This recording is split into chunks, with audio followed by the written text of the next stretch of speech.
ra'iisul wasaaraha xukuumadda federaalka Soomaaliya mudane Maxamed Xuseen Rooble iyo wafdi hogaaminayo soo gaaray magaalada Cadaado ayaa waxaa si weyn ugu soo dhaweeyay bulshada qaybaheeda kala duwan iyo mas'uuliyiin ka tirsan golayaasha dowladda federaalka Soomaaliya iyo dowlad goboleedka Galmudug.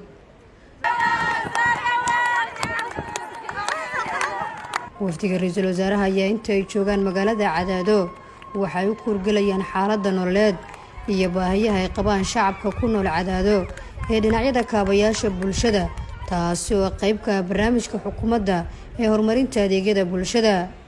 madaxweynaha dowlad goboleedka Galmudug Axmed Cabdi Kaariyo Qoorqoor oo ku weliyay safarka ra'iisul wasaaraha ayaa sheegay in shacabka Cadaado yihiin dad dowlad jecel isagoo ra'iisul wasaaraha uga mahad celiyay safarka uu ku joogo Galmudug ee uu kurgalayo baahiyaha ka jira deegaanka.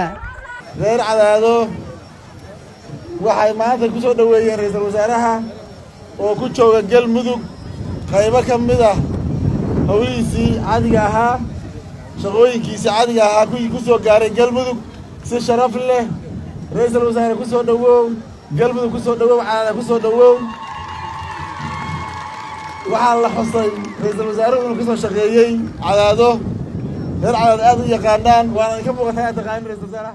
ra'iisul wasaaraha xukuumadda federaalka Soomaaliya mudane Maxamed Xuseen Rooble ayaa shacabka soo dhaweeyay uga mahad celiyay wuxuuna sheegay in inta uu joogo magaalada Cadaado uu kulamo la yeelan doono lagu xoojinayo nabadda iyo horumarka la sameyn doono qaybaha kala duwan ee bulshada ku nool Cadaado.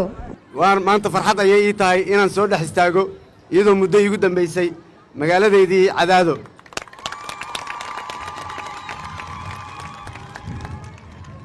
wax badan ayaan ka ogahay magaaladan Cadaado waana ogahay inaysan cidna iga xigin.